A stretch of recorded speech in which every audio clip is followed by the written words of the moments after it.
What's up, beautiful people, and welcome to Cube's Reviews. This is going to be a review portion of my YouTube channel where I'll be talking about movies, video games, TV shows, music, poetry, and just my ultimate take on stuff. And I figured, seeing that this is my first Cube's Reviews, it will be fitting to do the most controversial video game that has come out, I don't know, maybe in my lifetime, dog. It's wild. I'm going to be talking about The Last of Us 2. So I just beat the game last night. Sat with my wife. Was like, you need to come and watch the last few minutes of this game. There will be spoilers on this because I'm going to be talking about everything.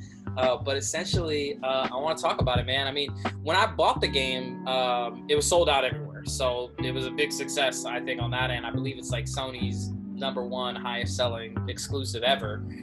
So I couldn't find it anywhere. So I went to Target, and Target had it. So I go to Target, and I'm going through the checkout, and one of the guys was like, "You sure you want that game?" I was like, "Yeah, hell yeah. I mean, what's wrong with the game?" And they were like, "Oh, well, watch out." And I was like, I don't know, is it racist? Like, she could turn out to be like, Make America Great Again or something, And he's like, "Nah, man, just watch out." So I kind of went into the game, trying to avoid a lot of spoilers. I know a lot of stuff came out about the game, but I went into it not knowing what the hell I was about to get into. But I noticed very quickly probably what everybody was upset about, which was that everybody's a homophobe, apparently. A homophobe, a transphobe.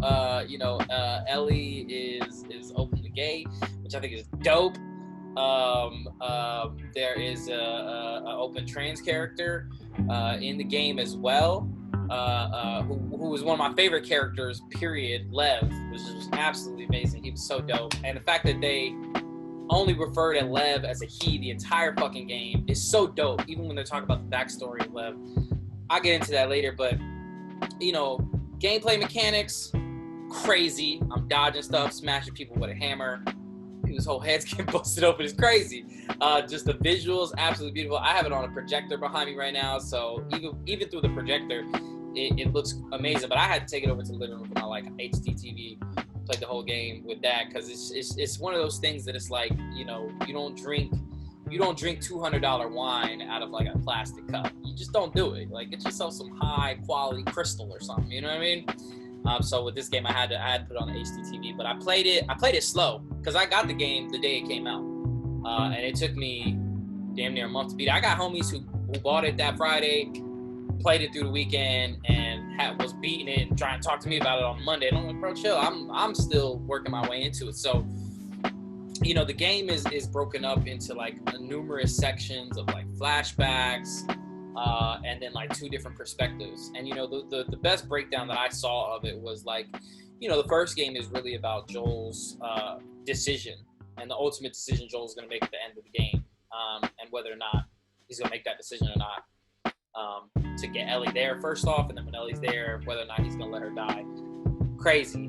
But the second game sets you up to see all these flashbacks from the perspective of everything that happened to him. So just like the first game was, where it was kind of like this gray area of who's good and bad, it's mad gray throughout this whole game, dog. I was like, God damn. And I mean, there was a point in it where I was just like, I don't want to do this. I don't want to fight this character. I don't want to do this. The first 3 days you're with Abby. Obviously, if you don't know, Joel gets killed like an hour into the game, beaten to death. And then you're on this revenge tip for the rest of the game. And what's brilliant about it is you're going back and forth between the character Ellie and the character Abby. And both of them are on a revenge tip. Abby is dealing with the consequences of her revenge tip, while Ellie is on her revenge tip.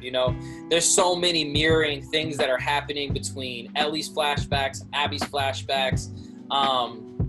I mean, so much character development that's just fucking brilliant. Honestly, I thought Abby's character development was way more powerful than Ellie's. Ellie was dope, but it was kind of like Ellie was kind of a straightened character. A lot of people were upset about the ending, saying like the whole game was pointless because, Ellie's on this whole revenge tip, and then she gets to Abby towards the end of the game. They get to this fight, and Ellie basically lets her go. I'll put it all out there. like it wasn't pointless. Like, for Ellie had to come to that point to say, like, damn, I don't want this cycle to continue, which I thought was incredible. Aside from the incredible story, aside from like literally the best graphics I've ever seen in any video game, the most immersed I was feeling, like the paths not being linear, I could fucking go anywhere through these levels, like just all of that shit was so dope, and just blew me away. The acting, I mean, man, I was getting choked up just seeing the acting, and I saw it right off the bat when in the very beginning, when Owen says, you know, Mel's pregnant, you see Abby fucking holding back tears, and you could see it through the whole thing. It was so good. But I want to talk about how powerful it is to play as these two incredible female identifying characters. So dope. The fact that like Abby's big as fuck the whole time, so dope. I mean, like to play powerful women, and then to play women that aren't stereotypically beautiful, like that shit is dope, man. I was talking with my wife again, and she's like, you know, so you play these games, and sometimes you'll see these women characters who are just like fucking supermodels running around with a shotgun, and that doesn't always look like the real world. So for these characters to look like this is just one thing, but for the way they're carrying themselves and just how dope it is, the game is amazing. I give it a 10 out of 10. I'm not sure if it's a game that is has a lot of replay value, but I can see myself just hopping back on to like beat the hell out of some infected people with a hammer. That was just satisfying, dog. Like really just, you know, knifing people from behind. That never got old for me. So many moments where I was like, shit, okay, I guess I'm fighting everybody in here, you know. So just a lot of really cool moments in the game. I really enjoyed it. Last of Us 2 is a work of art. Ultimately, if you are somebody who finds this game offensive or bad, there's probably something going on with you and your viewpoint of the world, and probably, you know, use a little work, maybe work on some toxicity, you feel me?